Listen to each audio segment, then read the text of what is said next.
الشيطان الرجيم بسم الله الرحمن الرحيم والصلاة والسلام على سيدنا محمد وآله الطاهرين. صلوا على محمد وآل محمد.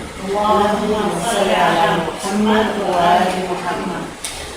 Vamos a hablar de un tema que, a pesar de la cara de cansado que tienen,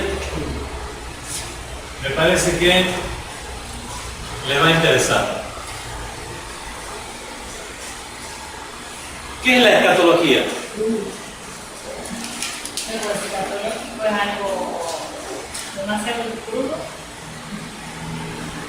La escatología es el estudio de el final de los tiempos, el más allá, paraíso, infierno, todo lo que tiene que ver con el final.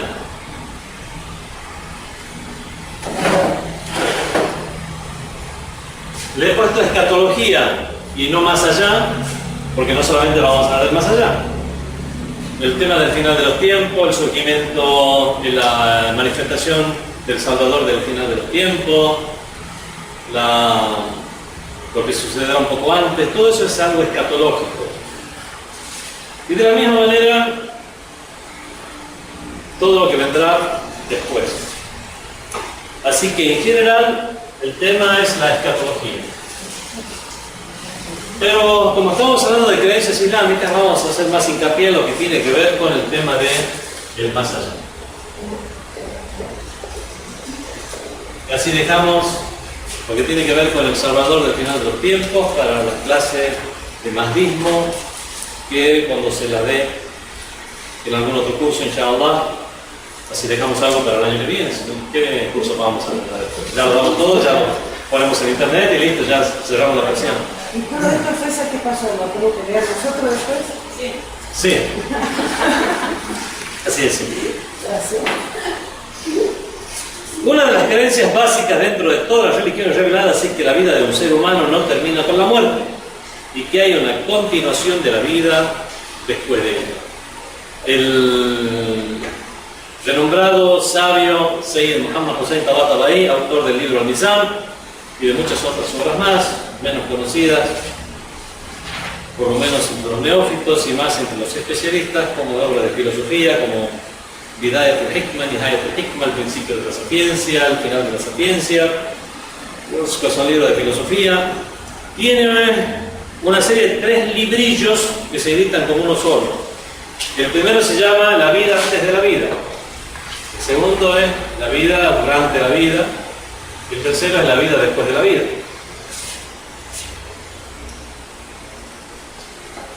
Hay una continuación de la vida después de la vida. Y esta es una de las creencias de las religiones abrahámicas. Hay muchos aspectos para tener en cuenta como formas de tratar este tema. Y de esta manera está dividido este texto. Por ejemplo, se trata del tema del más allá y la vida personal, el más allá y la vida social, los argumentos para el más allá. Con respecto al más allá y la vida personal,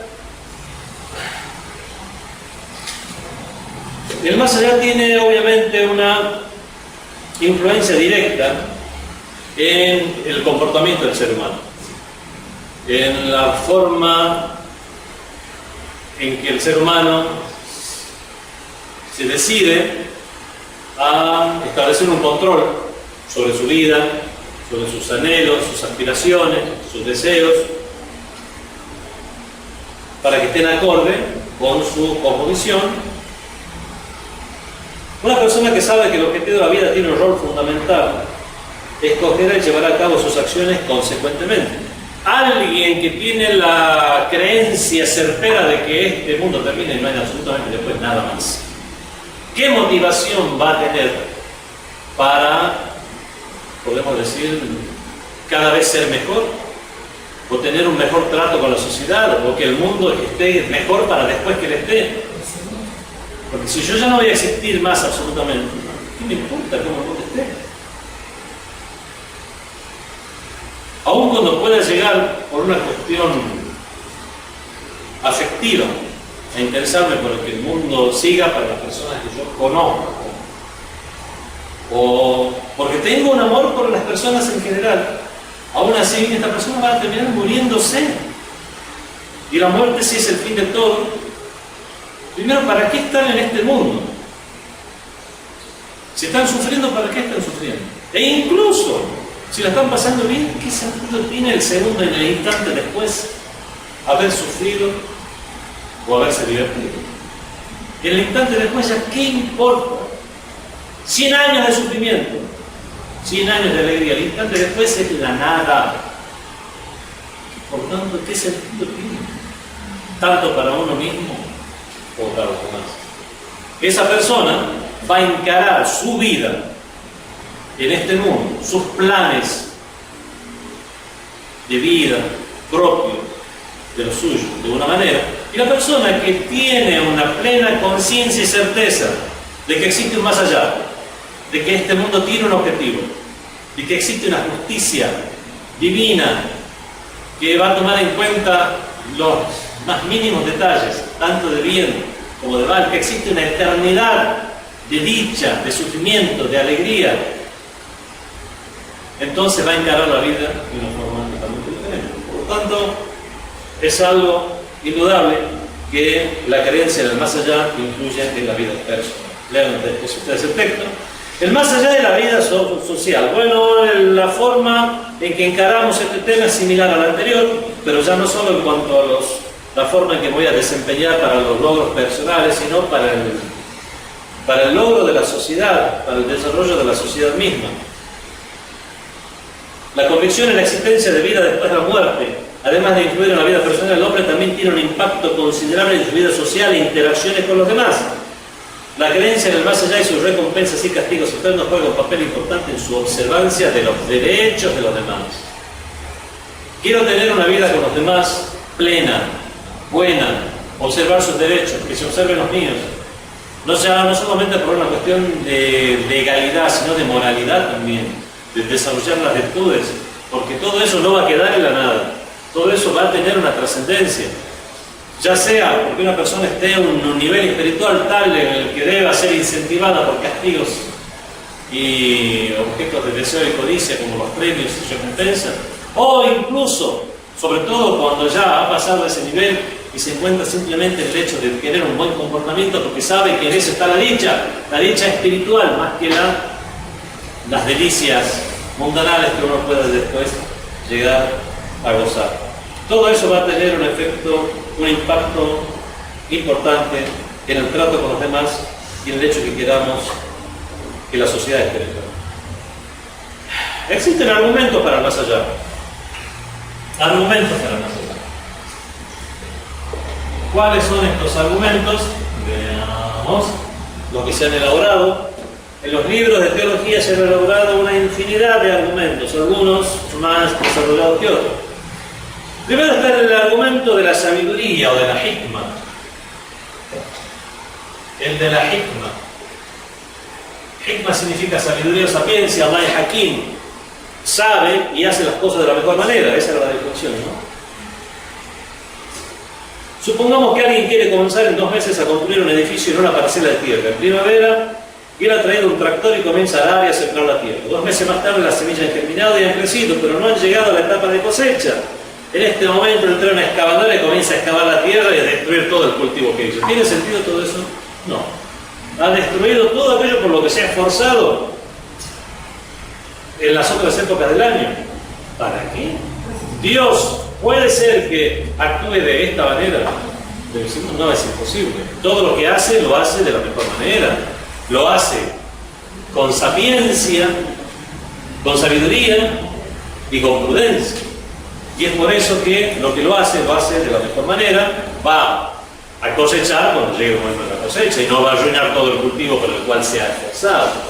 Entonces vemos que la hikma o sabiduría divina implica que este mundo tenga un objetivo y objetivo que solamente puede llegar a florecer en un más allá. Es una prueba racional. ¿Se acuerdan que las pruebas racionales eran aquellas en las cuales no necesitamos ninguna experimentación, ningún dato físico, nadie, ningún testigo de hecho, sino únicamente el razonamiento? Este es un razonamiento puro por el cual llegamos a la conclusión que debe existir un más allá. Dice el Sagrado Corán: أفحسبتم أعوذ بالله من الشيطان الرجيم بسم الله الرحمن الرحيم أفحسبتم أنما خلقناكم عبثا وأنكم إلينا لا ترجعون. ¿Acaso creísteis que os habíamos creado en vano y que no habríais de ser devueltos a nosotros?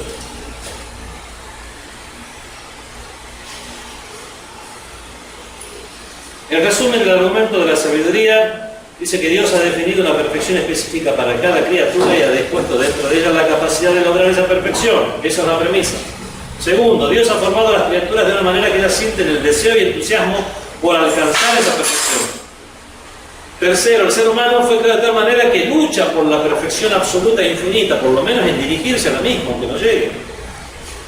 Cuarto, el logro de estas perfecciones debe ser posible, si no la creación de esos rasgos dentro de las criaturas sería inútil. Buscar algo que nunca va a alcanzar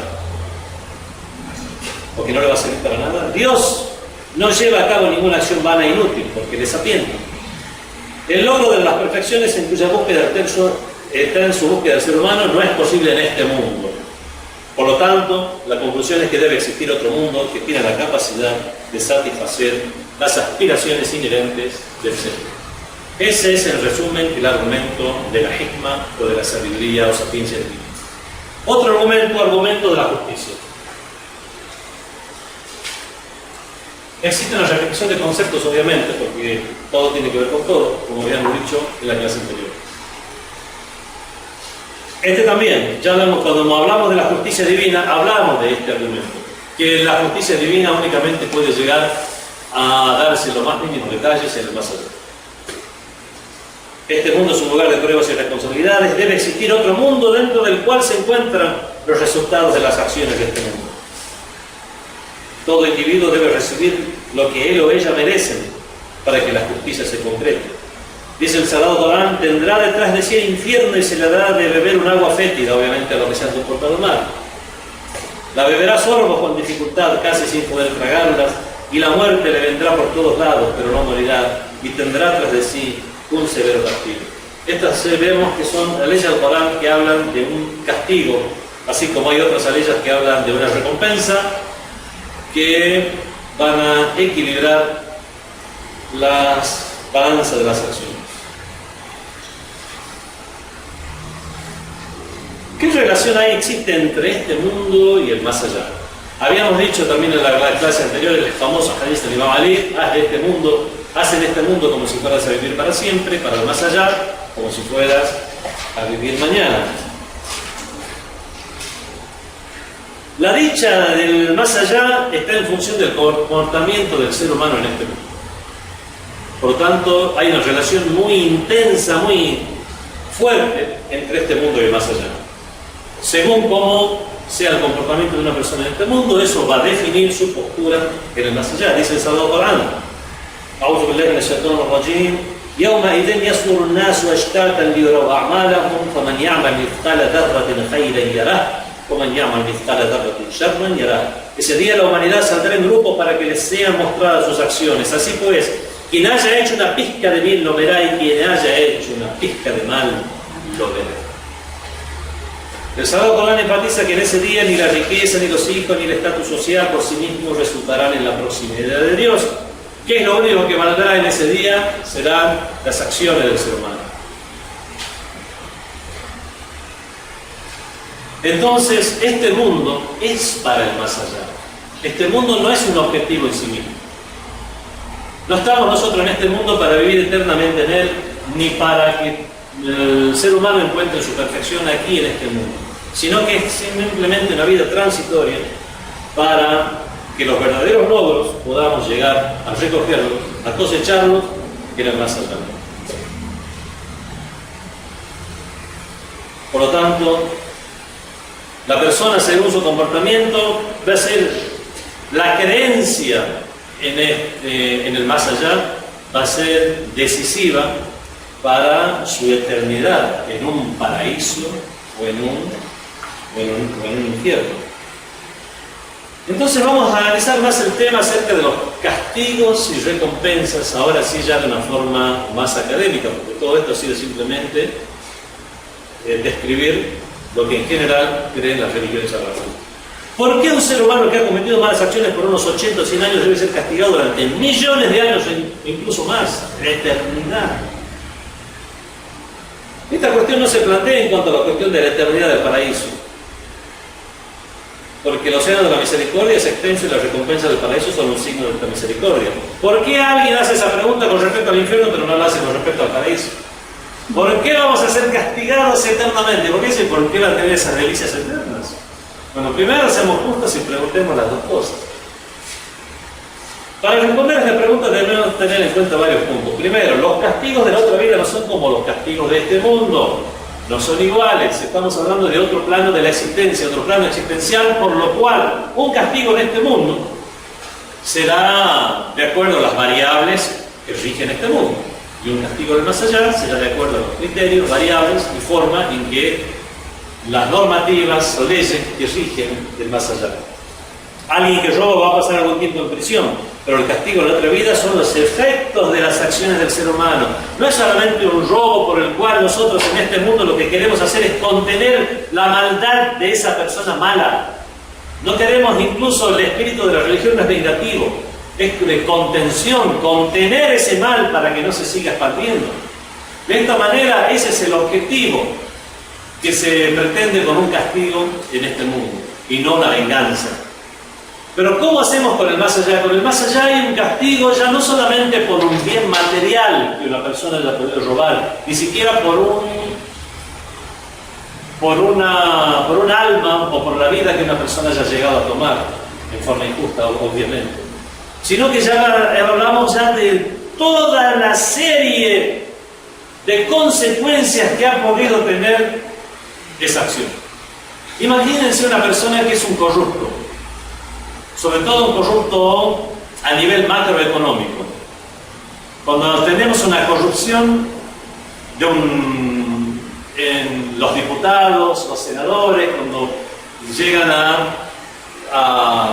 por alguna conveniencia de algún monopolio internacional a disponer tal o cual ley. Eso puede llegar a influir en la vida de millones y millones de personas, jubilados, las personas si pueden, la calidad de vida que pueden llegar a tener, lo cual va a influir, su calidad de vida puede llegar a influir en su cantidad de vida, en el sufrimiento o dicha que puedan llegar, mundanal que puedan llegar a tener. Obviamente todas esas derivaciones y consecuencias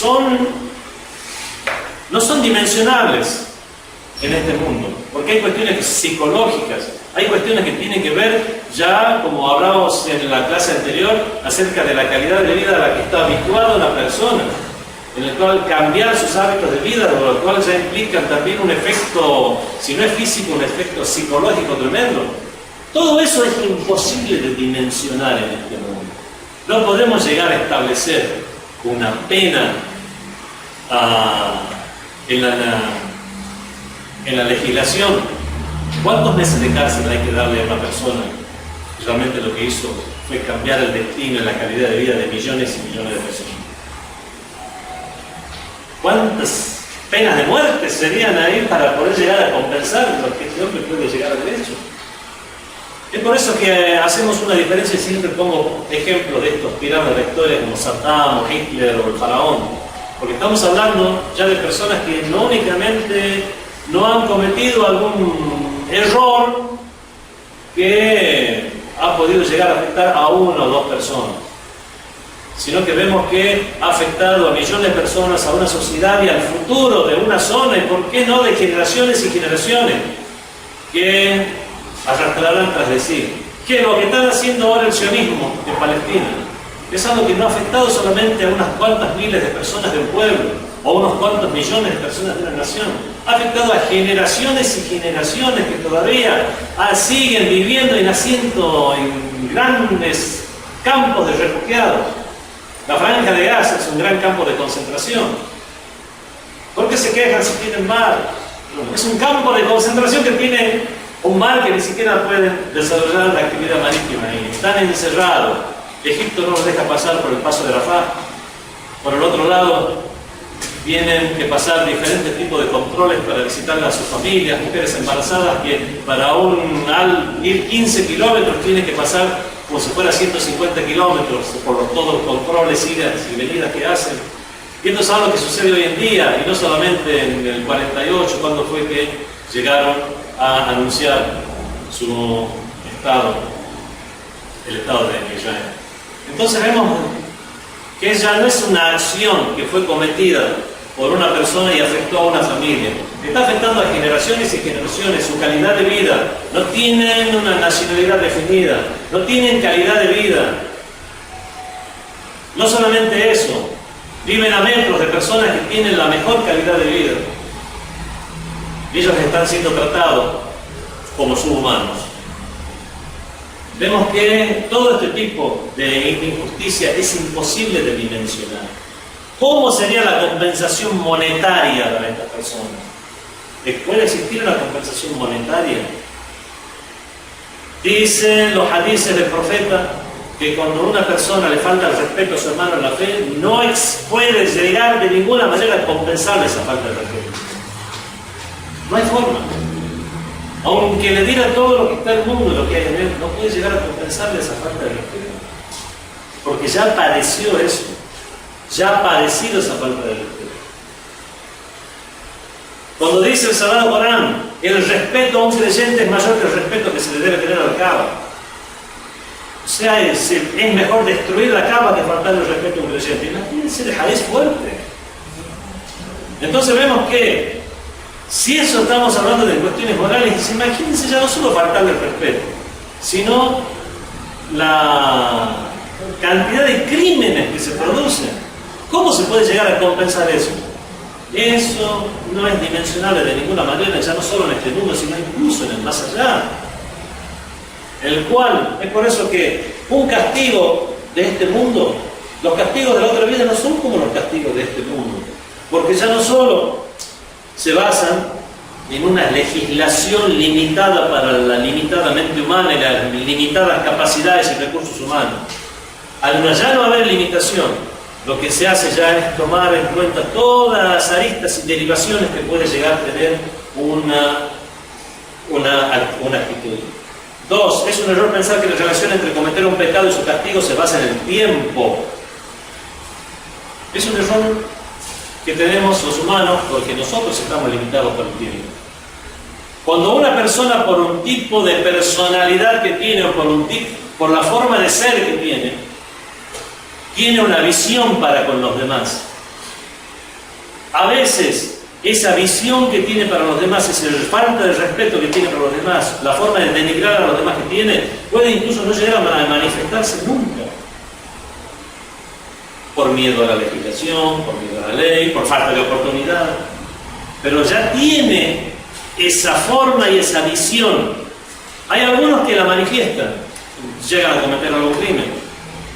Pero aquí lo importante es que esa persona que cometió esos crímenes mientras tenía esa oportunidad, si hubiera seguido teniendo esa oportunidad, si hubiera vivido eternamente en este mundo, la hubiera seguido cometiendo eternamente. Entonces veamos ese aspecto y ahí vamos a llegar a comprender el porqué de los castigos eternos. Hablamos de castigos y el peor de los castigos es el estar alejado de la complacencia de Dios. Dice el Sagrado Corán, el más grande de los premios será la complacencia de Dios. Estar alejado del beneplácito de Dios es uno de los peores castigos que no pocos van a tener. Tal vez la eternidad en un fuego infernal sea el castigo de los pocos, pero estar alejado de la complacencia divina no será solo los pocos. La eternidad del infierno es solo para aquellos que no tienen posibilidad de salvación.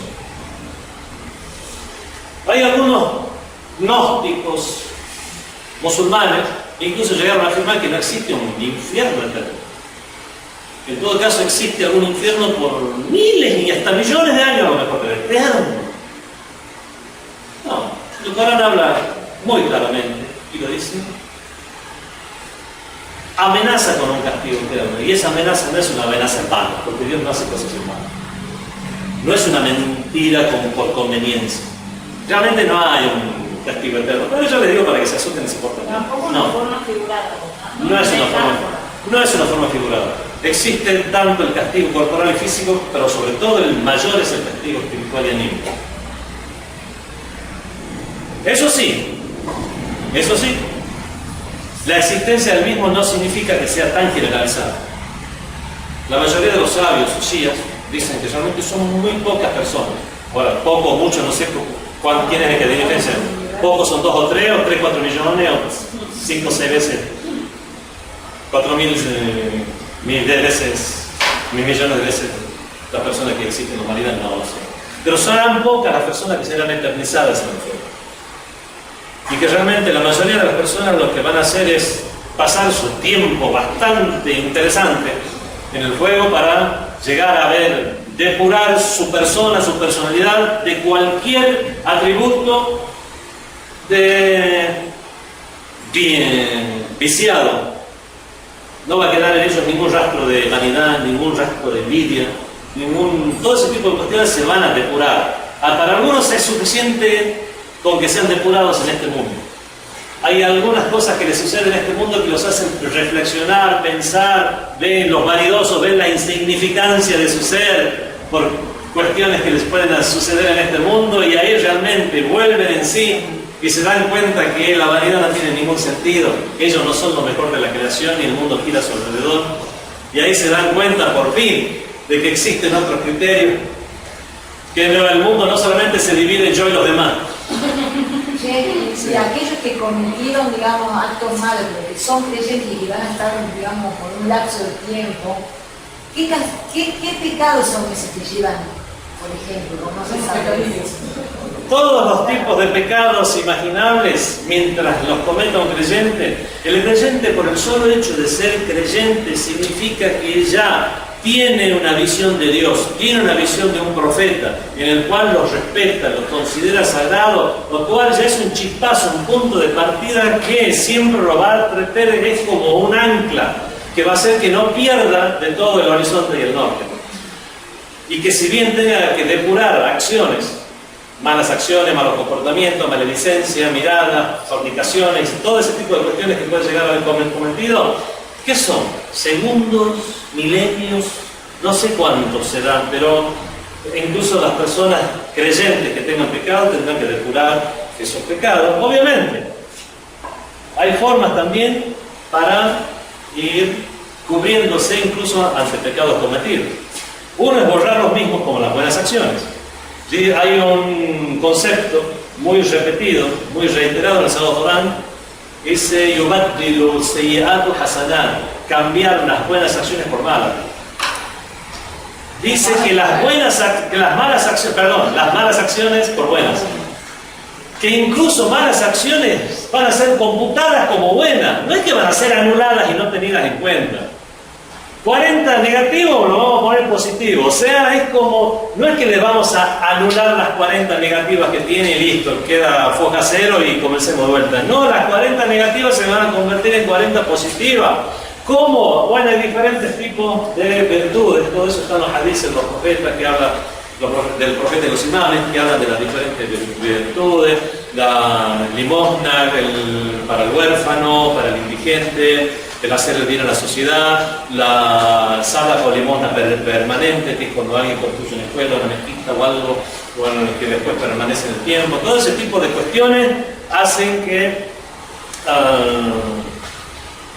hay dos conceptos en el Islam que son interesantes. Uno bien dichoso y el otro tenebroso. Uno es que las malas acciones se conviertan en buenas. Dos, hubutul amal, la caída de las buenas acciones.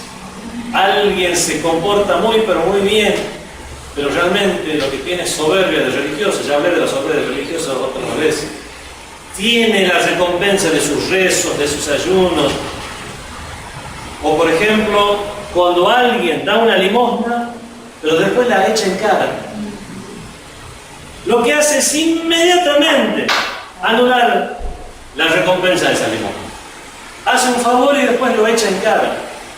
No solo pierde la recompensa que tiene ese favor, sino que sino que eso influye, hace mella en su fe.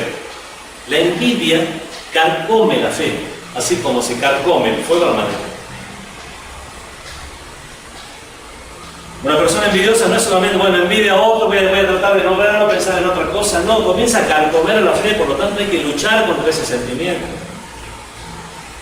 Imponerse a uno mismo una serie de acciones contra ese sentimiento. Por ejemplo, los veo, les tengo envidia, pero como soy creyente les voy a hacer un bien.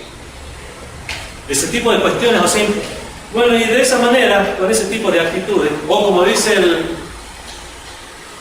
profeta en algún hadís por ahí, que habría leído en alguna disertación, muchas veces una persona no puede controlar ese tipo de sentimientos.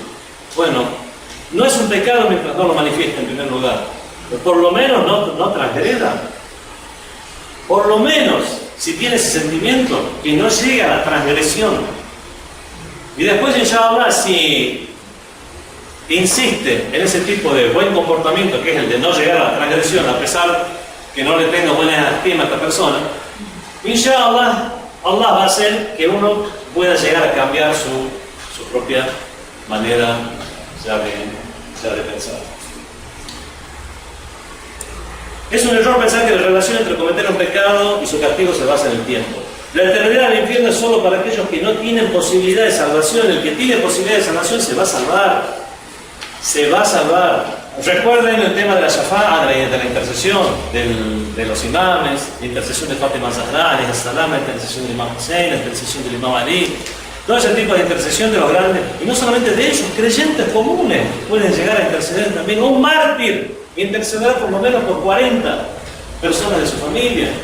Hay muchos hadices por el estilo, en los cuales vemos que ese tipo de intercesión, que obviamente tiene sus normativas, no interceder por cualquier degenerado, sino interceder por alguien que se lo merece. Ya expliqué alguna vez lo que es la intercesión. Intercesión es como que a una serie de personas, un amo le diga a sus siervos, esclavos, tienen que escalar esa montaña, están en el valle y algunos comienzan a escalar, otros llegan a la mitad del camino y otros llegan hasta la punta. El que llegó hasta la punta puede estirarle la mano al otro, que ya está llegando, pero por alguna razón se resbala. Es decir, suba un poquito más. Incluso pueden tirarle un cordero que está un poquito más abajo, pero el que todavía está ahí, tranquilo en el valle, nunca hizo ningún... No, señor, usted lamentablemente no es esto, tiene sus normativas. La intercesión también tiene sus normas. Alguien se lo merece, este se lo merecía, hizo un esfuerzo. De esta manera, no es pensar que decir que en el Islam es como ir a rezarle un santo, listo, ya está. Nosotros ya, independientemente de cómo seamos o lo que hayamos hecho. No existen los santos en el Islam que actúen de manera independiente de la voluntad de Dios. Dios dispuso la intercesión, como dice el mismo Sagrado Corán, y no intercederá a nadie ante él si no es con su anuencia. Illa bi'idhnih. Únicamente con la anuencia de Dios es que se podrá interceder. Por lo tanto, las normativas de la intercesión o la shafa'a es, como dice el Corán, Dios mismo las dispuso. Aquellos que tengan esa posibilidad de salvación serán salvados. Y algunos, inshallah, ni siquiera probarán el sabor de Dios. Eso es interesante. Otra cosa, el infierno se supone que viene después del juicio final, pero el tema, pues ya lo veremos, pero el tema es, ya existe, ya hay gente, Por ejemplo, hay gente de la época del profeta. o todavía no han ido porque están en el Barna para... Está para estrenar el paraíso del infierno. Se está construyendo. Sí, pero sí lo viene. El profeta Existe un castigo y una recompensa en el Barzakh. Sí, claro. Es una recompensa, pero es un paraíso barzají, se llama un paraíso y un infierno barzají. No es el infierno todavía real, el infierno no, ese está para estrenar. Ahora que unos entrarán antes que otros al paraíso, sí, eso tenemos hadices. La primera que entrará al paraíso será Fátima Zahra, alayhi O salam. sea que ella todavía no está en el paraíso. Está en el paraíso de Barzakh. Pero no en el paraíso. Paraíso no es, está para estrenar. La primera que entrará al paraíso será Fátima Zahra, alayhi salam, que es la señora de las mujeres del La universo. primera de todos los seres humanos. ¿Cómo? De La las primera de todos los O sea, de seres, hombres y mujeres. hombres y mujeres, la primera persona que entra al paraíso. Después, ¿qué más? ¿Y los profetas? Después de Fátima. Fátima, la primera, antes que el profeta mismo. La primera que entrará en el paraíso será según las narraciones shias, será Fátima Zahra alayhi salam. Y debe haber alguna narración sunita también, porque Fátima Zahra tiene mucha relevancia para todos los musulmanes, la señora de las mujeres del universo, seguida de Zahra. Después, obviamente, dicen los hadices que atravesar el Sirat, ¿qué es el Sirat? La traducción de Sirat es camino, pero realmente es un puente hacia el paraíso. Ese puente hacia el paraíso será para algunos tan delgado como un cabello con el filo de una espada, para que atravesarlo les llevará algunos miles de años, y para otros será como una ancha carretera donde lo atravesarán a la velocidad de la luz, y dice exactamente esa palabra, la velocidad de la luz. ¿Eso es el Corán? Eso dicen los hadices, pero creo que el Corán hace alusión al tema. Por lo tanto, obviamente habrá algunos que ingresarán unos miles de años antes que otros, tanto al paraíso como al infierno. Para seguir el orden de temas,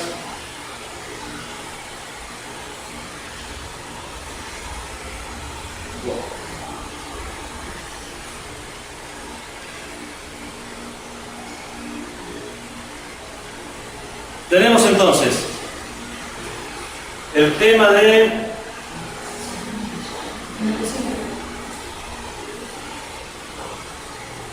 la relación entre el mundo del más allá, la eternidad en el paraíso o el infierno. Y llegamos al tema de qué es la muerte. Empecemos por ahí. ¿Hubiéramos empezado por ahí? ¿Qué parte? La página 6.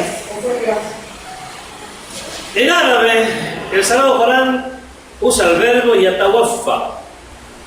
Tawaffa. ¿Qué es tawaffa? Dice el Sagrado Corán: Inna Allah yatawaffa al-anfusa hina manamiha. Dios toma las almas cuando están durmiendo y también cuando mueren. En el versículo 42 del capítulo 39 emplea el verbo yatawaffa para describir cómo Dios provoca la muerte de los seres humanos. Tawaffa significa tomar algo. Dios toma las almas. El cuerpo funciona solamente como el vehículo por medio del cual el alma lleva a cabo sus acciones. Otro punto que se puede inferir a partir de la descripción coránica de tomar el alma es que la muerte no es aniquilación y destrucción, más bien la transición de un reino a otro. Es una transición que quita los velos que obstruyen nuestros ojos espirituales en el mundo material, permitiéndonos en consecuencia ver el reino supremo de Dios. ¿Quién toma el alma? Vamos a ver. En algunos versículos del Corán Dios se identifica como aquel que despoja el cuerpo del alma. Dice esta ley que acabo de mencionar: Inna Allah yatawaffa al-anfus. Ciertamente que Dios toma las almas. En otros se especifica que el ángel de la muerte es el responsable de hacer esto. Es lo mismo. ¿Por qué es lo mismo? Muchas veces son formas de hablar que en cualquier idioma se da. Primero, que puede ser que en algunos casos sea Dios directamente, como pasa que en algunos profetas. Pero después también está que es lo mismo porque son formas de hablar. ¿Qué pasa si, por ejemplo, llega el presidente del país y dice: hoy hablé con el presidente de Tanzania? Sí, realmente hablamos. Uy, ¿usted sabe hablar en qué? ¿En el idioma africano? ¿O él sabe hablar en castellano? Señor, había traductor. ¿Y por qué no dice yo hablé traductor y él me tradujo? Es la forma de hablar. Hablé con el presidente. Señor, no venga a buscarle vueltas a las cuestiones. Muchas veces, en cualquier idioma, se habla de esta manera, eliminando intermediarios. Dios tomó el alma de las personas. El ángel de la muerte tomó el alma de las personas. Realmente, a menos que uno quiera buscar si no es un hadiz donde sea relevante la precisión y la definición, es lo mismo. Hay otros donde sí es relevante. Por ejemplo, ¿quién tomará el alma del mismo ángel de la muerte cuando muera o cuando antes de Los ángeles. ¿Sí? ¿Y en qué van a amenazar en ángeles también? Claro. ¿Y van al Barça? Luego ellos van dice el Sagrado Corán, y todo lo que hay en el universo perecerá y solamente permanecerá la faz de Dios. Kullu man alayha fan wa yabqa wajhu rabbika zul jalali. Todo lo que hay en los cielos y la tierra perecerá o será aniquilado y solamente permanecerá la faz de Dios. Lo que se entiende literalmente de esto es que realmente todo perecerá, y no solamente lo que está en el mundo material, en el mundo espiritual también, como los ángeles. Y hay hadices que hacen alusión a esto diciendo, es más, cuestan las etapas finales, que Dios le dirá al ángel de la muerte que vaya y tome el alma, por ejemplo, de los querubines, que tome el alma de los arcángeles, que tome el alma, por ejemplo, que vaya y tome el alma de Micael. Y bueno, me voy a tomar el alma de Micael. Ahora ve y toma el alma de Rafael. Bueno, me voy a tomar el alma de Rafael. Ahora ve y toma el alma de Gabriel. Bueno, voy a tomar el alma de Gabriel.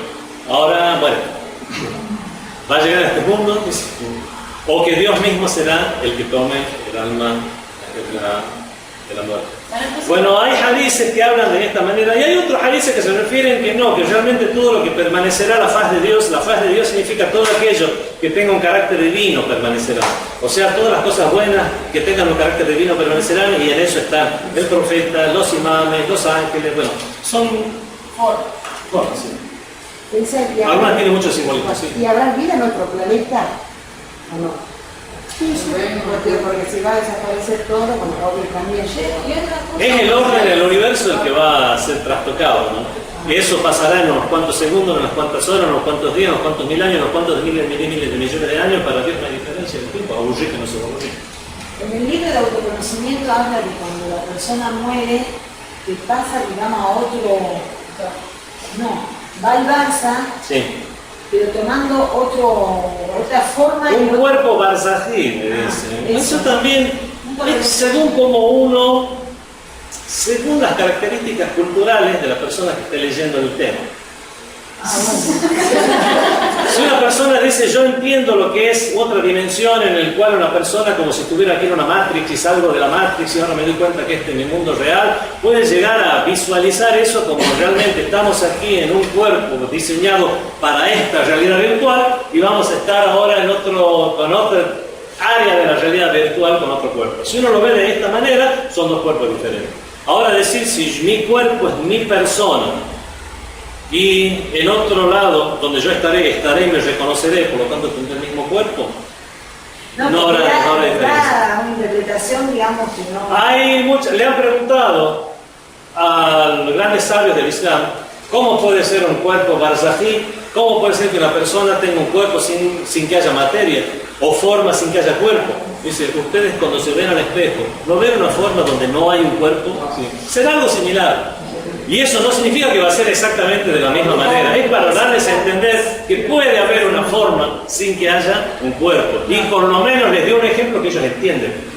Empecemos por ahí. Un ejemplo que los sabios de esa época entiendan. Por eso, si yo ahora puedo hablar de la película Matrix y la forma de un cuerpo virtual y salimos de ahí, nos damos cuenta que no estamos en la Matrix, ahora estamos aquí. Bueno, es otro ejemplo para otro tipo de personas. Por eso estoy hablando ya de cuestiones culturales ahí. Y que el mensaje muchas veces tiene mucho que ver con el interlocutor. Pero también ese cuerpo es un cuerpo donde vos, si te encontrás un conocido, lo vas a reconocer. Eso es lo más importante del tema. Significa que va a ser un cuerpo en el que uno se va a reconocer. Yo sé que Mariana, mirá esta Mariana con su buena anciana. ¿Quién toma el alma? En algunos versículos del Corán se dice que Dios toma el alma, en otros se dice que es el ángel de la muerte. Uno puede creer que se trata de una contradicción por parte del Corán. Sin embargo, una vez que comprendamos la doctrina de la unicidad divina en el señorío, ya lo vamos a ver el tema, vamos a ver que no hay diferencia entre decir Dios hace crecer las plantas, es decir, es la fotosíntesis con el agua, con la tierra, con eso lo que hace crecer las plantas. Señor, ¿quiere hablar de la causa inicial o quiere hablar de las causas parciales? En este caso, es exactamente.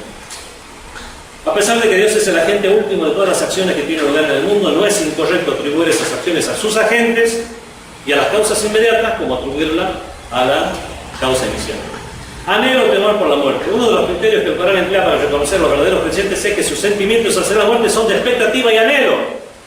¿Anhelan la muerte? No anhelan en el sentido que se quieren suicidar. Anhelan en el sentido que no les tienen miedo. Señor, estoy preparado, estoy haciendo las cosas como corresponde. Que llegue hoy, mañana, pasado, 10 años.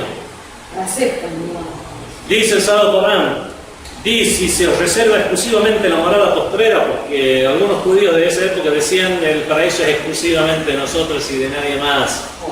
Y nosotros los judíos lo que vamos a hacer es estar un año en el infierno, los que se porten mal, y nada más, y después listo, al paraíso. Entonces el profeta le dijo, di, si se os reserva exclusivamente la morada postrera junto a Allah, exclusivamente en desmedro de otra gente, entonces desead la muerte si sois consecuentes. Si sois sinceros, desead la muerte, si están seguros que va a ser así. Pero jamás la desearán a causa de lo que han cometido sus manos. La razón por la que los verdaderos creyentes se esperan la muerte es que su conducta es correcta. Y obviamente, eso no debemos confundirlo con un sentimiento suicida ni nada por el estilo. Ellos saben que no perjudican a otras personas, no transgreden sus derechos, se adhieren firmemente al camino de Dios. Entonces, al tener esa convicción, tanto de su propia actitud como del destino que tienen aquellas personas que se comportan de esta manera, no tienen miedo a la muerte. Cierto día una persona le preguntó al imam al-Hasan, el segundo imam, alayhi salam, ¿por qué tememos a la muerte? El imam respondió, seguramente habéis arruinado vuestro lugar en la otra vida, mientras que cultivabais a este mundo. Por supuesto que no estaréis felices de ser trasladados de un lugar cultivado a un lugar en ruinas. Debemos tener cuidado de no interpretar el hecho de que esperar la muerte como una disposición mórbida que puede llevarnos a huir del mundo, un facilismo. Hay personas que realmente, una cuestión de vagancia anímica, dicen realmente, si no morimos, mejor ya terminamos este juego. Debemos tener cuidado de no interpretar el hecho de esperar la muerte como una disposición mórbida que puede llevarnos a huir del mundo y vivir una vida de aislamiento en espera de la muerte. Dijo el imam Ali, para este mundo no superas a vivir para siempre.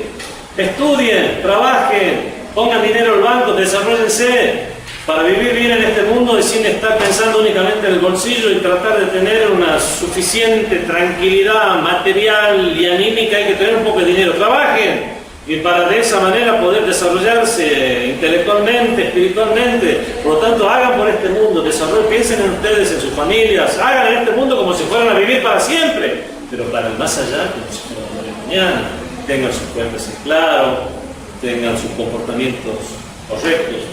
¿Pese a la persona que se suicida, va al infierno directamente o...?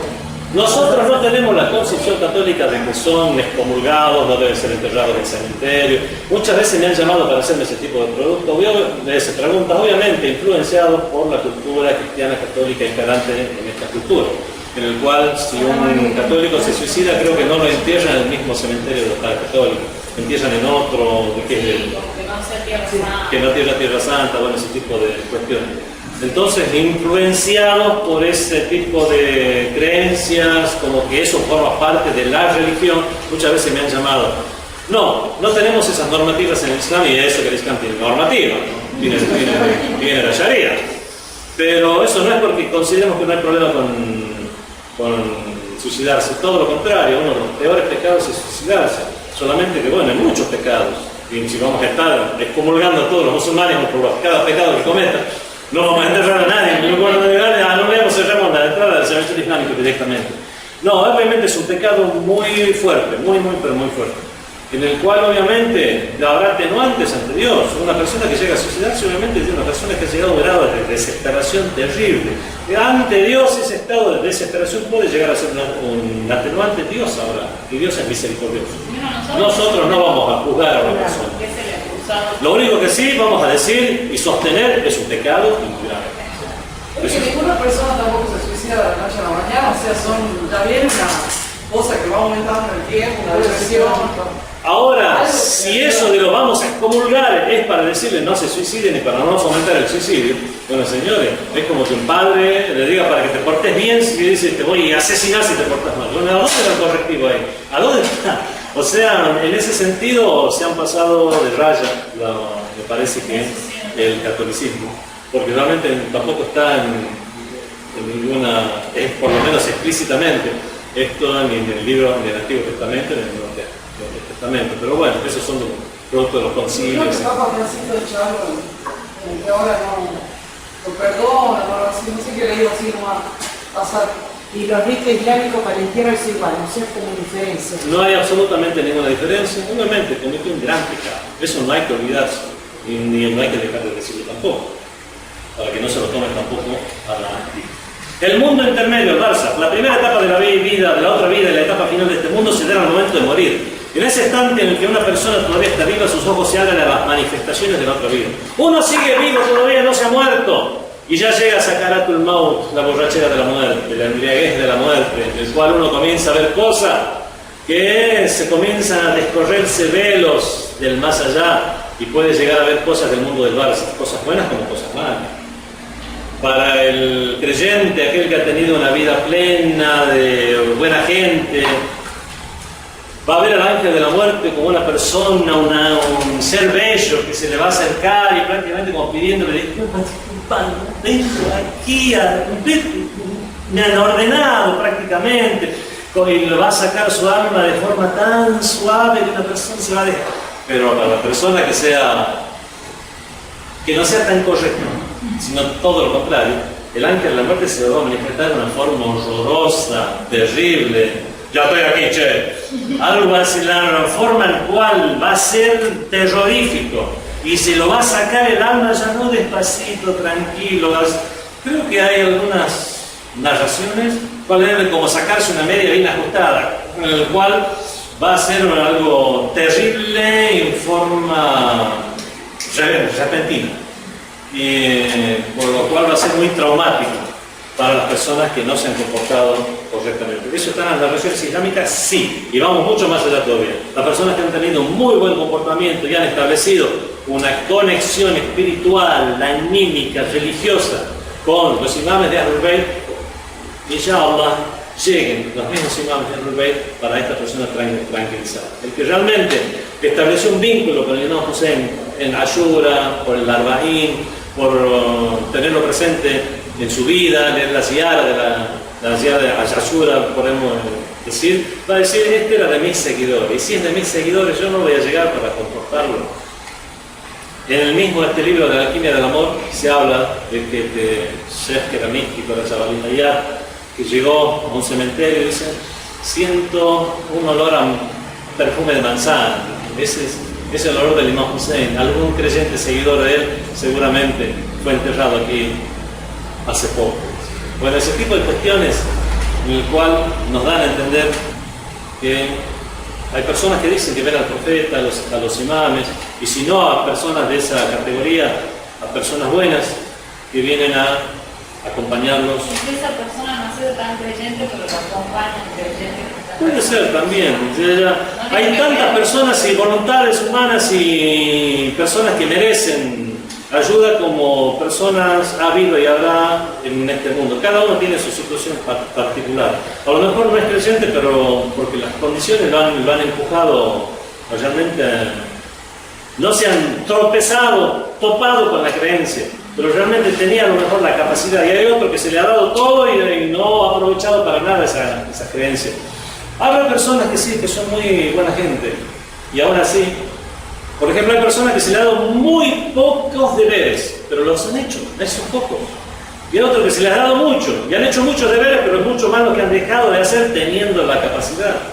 ¿Conté o no conté estos dos sabios en Irak, grandes ayatollah, enseñaban a la gente, como 40 años que enseñaban la jurisprudencia y la gente los veía como grandes sabios, venían una vez charlando, viniendo de la mezquita, hablando sobre temas religiosos.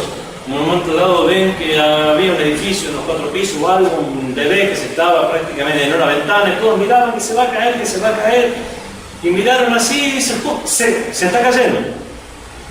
Y salió una persona normal, común, y le dijo, que baje despacio.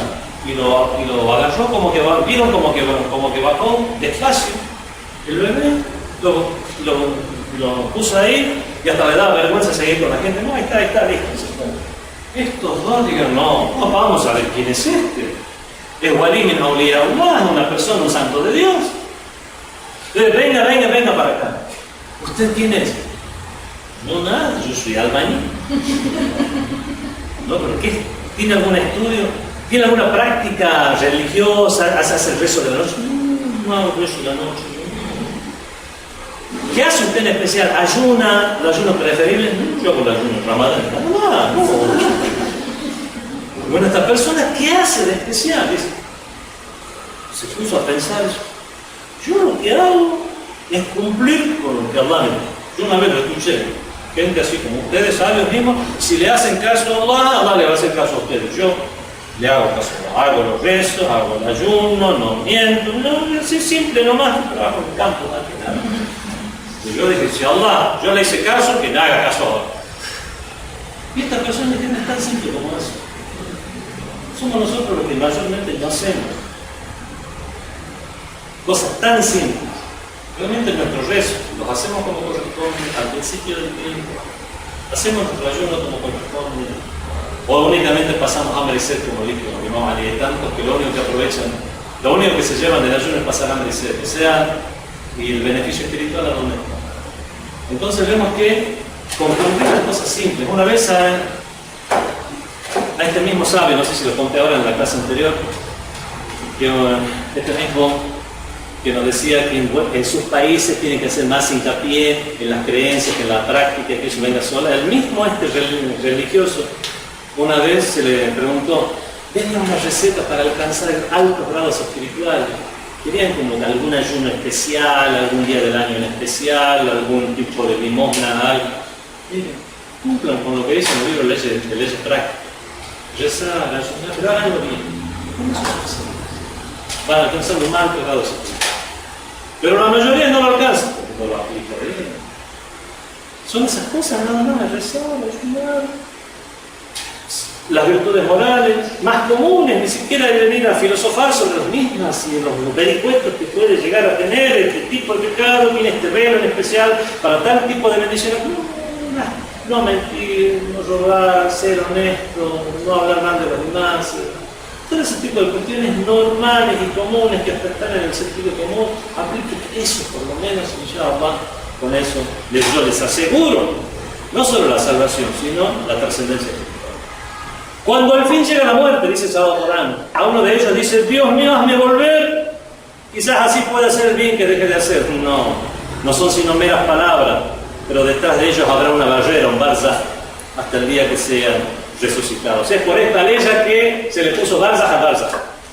Habrá una barrera o un lugar de transición hasta el día en que sean resucitados. ¿Y cómo será este barzah? Veamos, él nos habla cómo será, está el faraón ahí. El fuego al que son expuestos mañana y tarde, el faraón y su gente, son expuestos mañana y tarde. O sea, los llevan mañana y tarde, salgan, los exponen ahí, ven el fuego, sí, ahí van a entrar en el día del juicio final.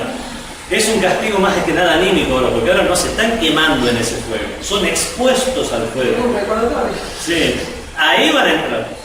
Al que son expuestos mañana y tarde y el día en que llegue la hora, se les dirá introducir a la gente del faraón, al faraón y a su gente en el más severo castigo. O sea que todavía no los introdujeron en el fuego, ahora son expuestos al fuego, es más anímico y espiritual. Expuestos en el sentido de que como que les ponen a ellos lo que...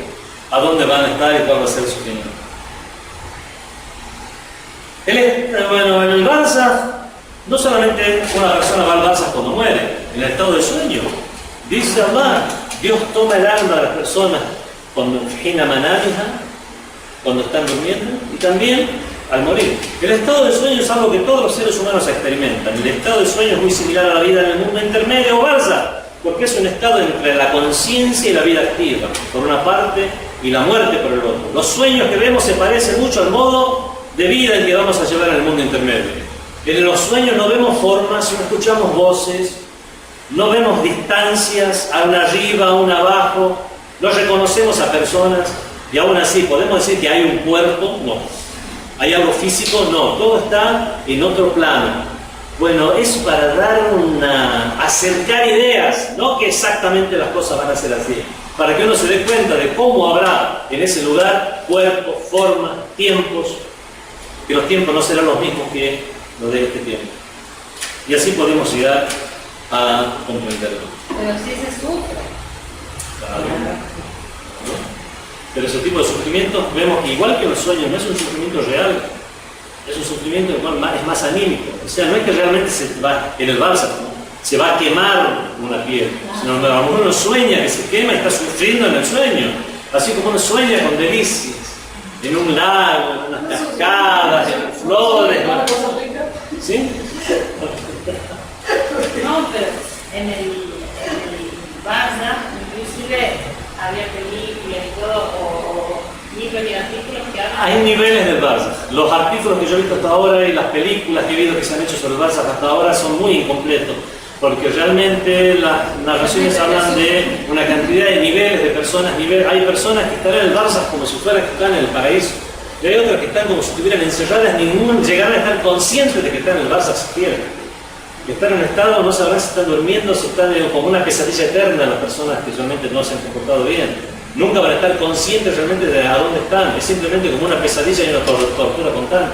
Y hay otros que estarán plena conciencia y algunos que llegaron a estar de manera tal conectados de una sola vía a este mundo que ellos verán aunque no podrán verlos, a sus familiares. Eso no va a pasar con todo el mundo. No es que todos están viendo a sus familiares, no es que todos, hay niveles de Barça. Eso está en muchos hadices. Por lo tanto, uno no dice, yo vi la película acá, por lo tanto ya sé cómo va a ser. No es de esta. No es tan definitivo. Habrá algunos que estarán como en un letargo, en el cual no van a estar conscientes incluso de su condición. Características del mundo intermedio Barça. En el mundo intermedio, hombres y mujeres se encuentran el uno al otro con formas corporales propias de ese reino. Aquellos que son puros y virtuosos estarán reunidos juntos en grupos determinados por su rango y grado espiritual. Los incrédulos y los malvados también se acompañarán entre sí. Los tratos y relaciones de los piadosos entre sí, basados en la familiaridad, la intimidad, el amor puro, y de esa manera se anticipan a los estados del paraíso. Son estados de delicia realmente, pero no los del paraíso, pero se anticipan al paraíso. Por el contrario, las relaciones de los incrédulos entre sí inevitablemente comparten la índole que acarrea el fuego del infierno, donde no se querrán entre ellos. Dice el Gonzalo Corán que se va a desentender uno de otro. En el estado del Barça pasa exactamente lo mismo. La enemistad mutua, la aversión, envidia. Es evidente que dado que todas las cosas serán determinadas en el reino intermedio por las leyes y criterios particulares que prevalecen allí, la compañía y diálogo de los bienaventurados y los condenados, así como el goce de recompensa divina por parte de los primeros y el padecimiento de castigo por parte de los últimos, también serán marcadas por las características de ese reino. Serán castigos o recompensas propias de las características de ese lugar. En el mundo intermedio no hay conexión entre sus habitantes y este mundo. ¿Y cómo en esa hadith que dice que vienen los fallecidos y visitan a su familia? Lo visitan en el sentido que están conscientes de ellos, desde donde están. No es que vengan, no hay un viaje con una distancia. Están conscientes de ellos. Eso es como decir acercarse a Dios. Acercarse a Dios, ¿cómo hago para acercarme yo a Dios? Me dirijo a la cabra y también un poquito más aquí, ya estoy más cerca de Dios. O sea, ese acercarse es un acercarse simbólico. Lo mismo decir que lo visitan. ¿De dónde vienen que lo van a visitar? O sea, es sentir su presencia. Pero sí están, o sea, sí pasa eso. Sí pasa eso, pero es unidireccional. No hay una conexión en el sentido, hola Leila, ¿cómo te va? Bien. No viene la alma. No. Pues el alma no viene. Se presencia, tiene una presencia. Y como dije, esa presencia se sienta, como usted dijo recién, con ese perfume que uno siente en tal lado. y esa es la forma en que esa mente limitada humana puede llegar a materializar esa presencia con parámetros mundanos. Claro. En lugar de decir siento algo que no sé, pero realmente somos como ese signo de nacimiento, en el cual hay un destello de luz o algo en un lugar, dices, hay algo aquí, no sé si son ondas ultravioletas, infrarroja, calorcito que llega, radiación, no sé, pero yo siento que hay algo, y es luz, solamente que no la puedes definir como tal. Nosotros sentiremos esa presencia en nuestra mente limitada, a lo mejor la define como un aroma avanzante. No hay conexión entre sus habitantes y este mundo, lo que significa que no pueden realizar buenas o malas acciones. Pero entre ellos sí. Pero la historia había dicho que uno le puede pedir. No está hablando de conexión entre personas, está hablando entre ellos y este mundo.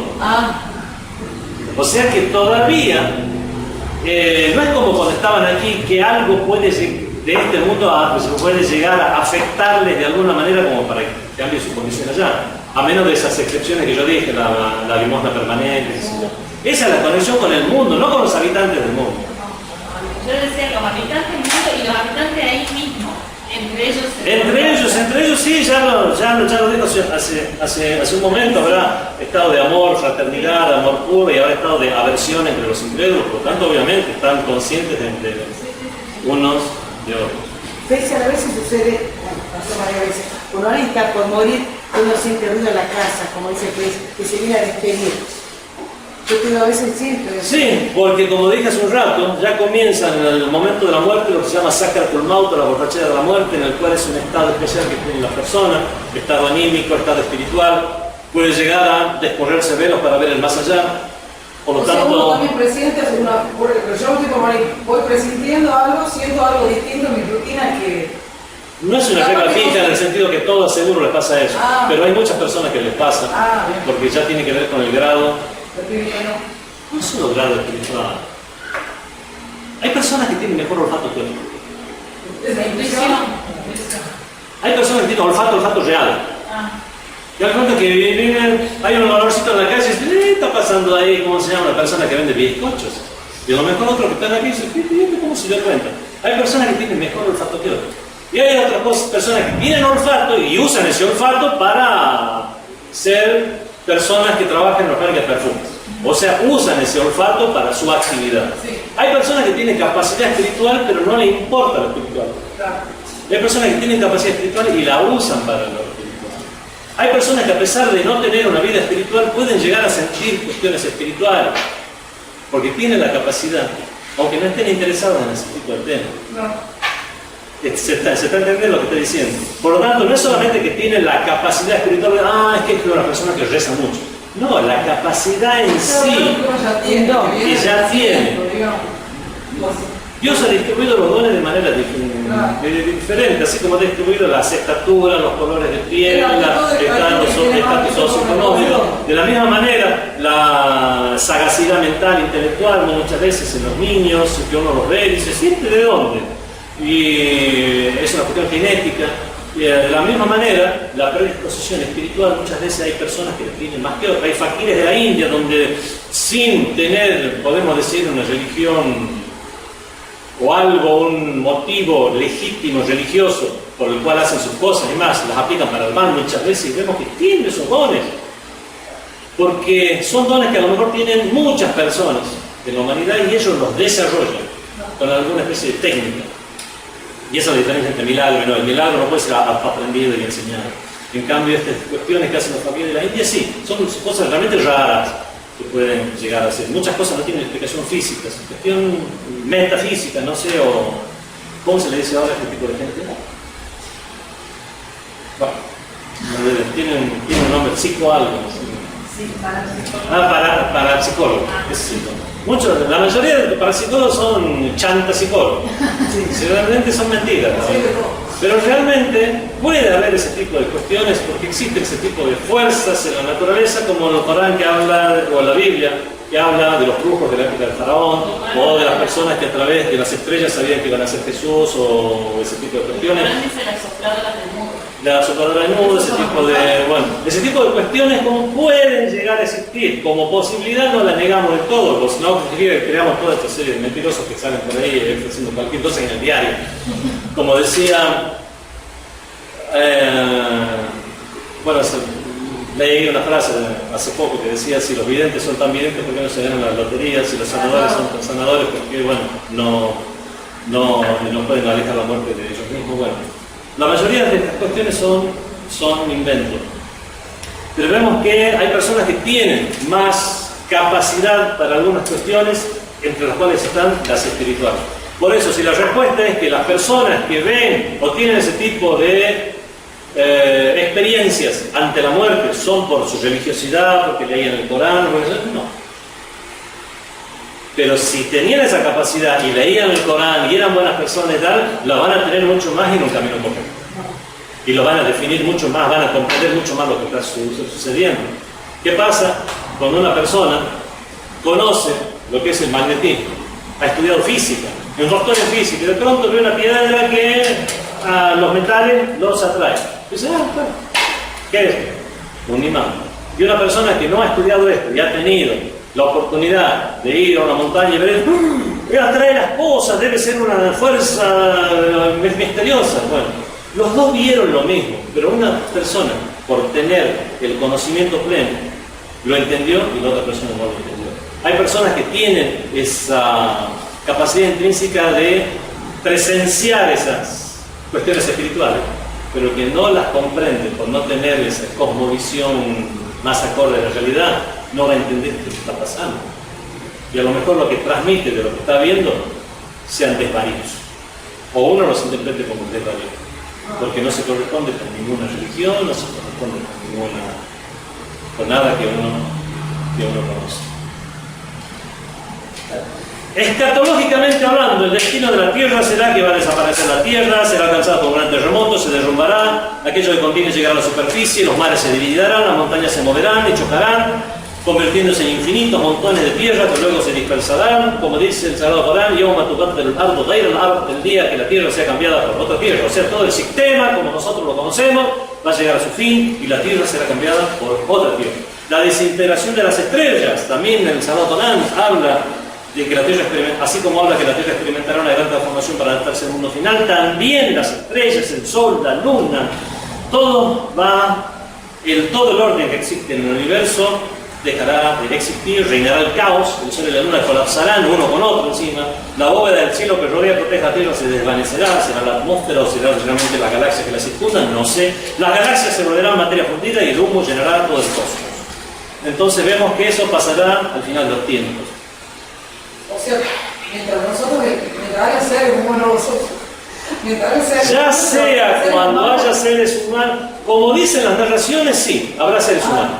Porque será en un momento tal en el cual incluso la que esté amamantando un niño lo tirará y saldrá para salvarse. Claro, un caos total. Pero antes de todo eso, se viene el magia. Sí. Y después que ya dije, no voy a hablar del tema de eso para dejarlo para el tema del magia, porque ese es otro tema y clase aparte. No, pero con la cuestión cronológica. Sí, cronológicamente. Y después pasaría todo eso. Después esto ya es para el final de los tiempos, ya antes de que Cristo. Habrá un primer tañido de la trompeta. El ángel, ¿cómo se llama el ángel que toca la trompeta? Rafael. Toca la trompeta, no canta. Pero ese simbólico también es... No, hay un ángel, Israfil. No, que va a tocar la trompeta. ¿Cómo será esa trompeta? Es como la... Le hablaban a beduinos para que entiendan algo. Ahora no sé hoy en día cómo será. En los hadices hablan, por ejemplo, cosas como que cuando venga el Mahdi, las personas mirarán la palma de sus manos y se comunicarán con otras personas que estén en otra parte del mundo. Ahora nosotros decimos, ay, bueno, que era el celular. Pero imagínense al beduino hace 1400 años cuando leía el hadiz. Va a decir, ¿será que se le va a abrir una brecha dimensional en la mano? No, es algo que no se le podía explicar en esa época. Es un iPad. Bueno, obviamente, ¿qué iba a comprender el beduino? Nosotros ahora leemos de que hablaba un tañido de la trompeta y estamos al mismo nivel del beduino. Tal vez, como tenemos algunos ejemplos, como del celular y otro, podemos llegar nosotros a inferir que puede ser algo más, que a lo mejor habrá gente, en un momento, dicen las narraciones que el Mahdi hablará con todas las personas en todo el mundo y todos lo verán y a cada uno lo entenderán en su idioma. Y todos dirán, él estará parado aquí, todos lo van a ver en todo el mundo y cada uno lo va a entender en su idioma. Imagínense ese milagro del final de los tiempos. Transmisión en directo y traducción simultánea. Nosotros entendemos, pero el tema de la trompeta a lo mejor todavía nosotros. El celular y todo. Cuando vengan más de los enseres de la casa hablarán con sus dueños. Imagínense en esa época lo que dirá el beduino. Hablará conmigo, ¿qué me dirá la escoba? Imagínense ahora las aspiradoras, creo que también te conectan por wifi, las heladeras. Sí, la ropa, sí. Así que... Pero perdón, ¿puede ser que el Corán diga que va a haber un solo grito y lo va? No, habrá dos. Habrá un grito, el primero. Pero no tiene nada que ver el grito con la trompeta, esa es mi conclusión. No, el grito de la trompeta no tiene que ver con la misma situación. No sé yo el nombre que le piden a los reyes, cuando se eso sabemos. Uno por el El primer tañido de la trompeta angelical será la trompeta de la muerte que tocará Rafael. Ahí se mueren todos. Ahí se mueren todos. Con el primer tañido todo pasará a la aniquilación. Una vez que la tierra y las estrellas sean atraídas a un vórtice de caos, la trompeta de la muerte será tocada y todos los seres vivos morirán. Los espíritus y las almas sumergidas en el miedo y el terror serán presa del pánico, pero aquellos cuyos corazones brillen con luz de la verdad, conscientes del misterio del mundo, impregnados por el amor de Dios, permanecerán tranquilos y felices. El segundo tañido de la trompeta, otra vez Rafael, Dios otra vez lo resucitará. Al primero Rafael, ¿por qué? Porque despertar los demás. Después de la muerte de todos los seres vivos sobrevendrá un nuevo mundo, un mundo que es capaz de existir por toda la eternidad. Ya no será un mundo como este mundo en el cual está condenado a la destrucción de alguna manera, con un Big Crash, con un Big Bang, con el aumento de la entropía y con el, no sé, con cualquiera de las teorías que existen hoy en día, sino que no, será otro sistema del universo en el cual será capaz de existir por toda la eternidad. La extensión infinita del mundo brillará con la luz de Dios, la trompeta de la vida será tañida. Por segunda vez la trompeta y todos los seres humanos se levantarán a la vez de sus tumbas. Las personas resucitadas circularán con pánico y miedo como enjambre de langosta. En la avalancha ellas avanzarán hacia el tribunal de Dios. Todos los seres humanos de todos los tiempos se reunirán en una inmensa llanura. Les parecerá que la vida en el mundo intermedio duró apenas unos breves momentos. Se les preguntará, ¿cuánto permaneciste? Ellos dirán, un día o parte de un día. Y esa será la forma en que las personas van a resucitar en ese mundo. En ese momento algunas personas estarán en sus tierras natales y otras viajando. Algunos serán engullidos por la muerte. Ese es el hadiz del profeta, ¿no?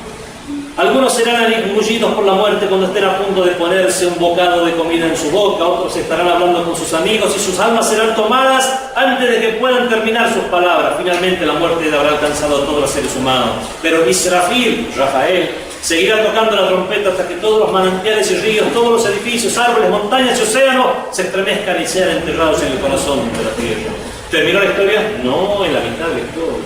Cuando los muertos caigan al suelo, algunos estarán sobre sus espaldas y otros yacerán de dulce. La gente todavía tendrá comida en sus bocas, la comida que la muerte no les dio chance de tragar. Y después comenzará la otra historia en la cual será tocada la trompeta por segunda vez. Y se resucita. Todas las relaciones se volverán inútiles a excepción de aquellas que fueron para Dios. Esas relaciones sí van a permanecer. Además, el tribunal de la justicia divina, vamos a decir rápido los temas nada más. El grito. O sea, el primer tañido de la trompeta se mueren todos. Al segundo se resucitan todos. Al segundo, no, el grito sería con el primero. Habrá el mismo grito que escucharon toda la gente, toda la humanidad. Sí. Pero el segundo tañido de la trompeta no es que quiere decir, o sea, me imagino yo, bueno, mi mente limitada, obvio, el ser humano. No es que va a haber el primer tañido de la trompeta y se mueren todos y después de, no sé, 10 minutos le viene el segundo para... ¿Qué será? Un sonido de fondo de la supernova, no sé. Claro. Será un tañido como de trompeta para nosotros. Pero sí se resucitan todos en un segundo. Claro, pero en cuanto ¿cuánto tiempo? lapso de tiempo del primero? O sea, En el mismo hadith del profeta lo dice, ¿no? ¿Dónde está? Pero Israfil seguirá tocando la trompeta hasta que todos los manantiales y ríos, todos los edificios, árboles y montañas y océanos se estremezclen y sean enterrados en el corazón de la tierra. O sea que no va a ser un momento no, va a ser algo realmente, va a seguir tocando hasta que todos los manantiales y ríos sean enterrados en el corazón de la tierra. Por lo tanto va a ser algo continuo, va a tener una continuidad en el tiempo, por un tiempo determinado, pero no dice que es solamente unos instantes. Así que, ¿qué tipo de trompeta será? ¿Cuáles son las características de la misma? Para nosotros seguirá siendo simbólico. A lo mejor llega algún tiempo para algún tipo de gente que lo verá tan normal y natural como nosotros ahora con soberbia decimos que entendemos esos hadices de que el Mahdi mirará y se comunicará con las personas con la palma de sus manos. Que a lo mejor sea un holograma, a lo mejor sea algo, no sé realmente, que a lo mejor nosotros ni nos imaginamos. Allahumma salli. Bueno, todavía quedan varias cositas. La semana que viene ustedes tienen un examen y vamos a tratar de completar el tema. Salud a Muhammad.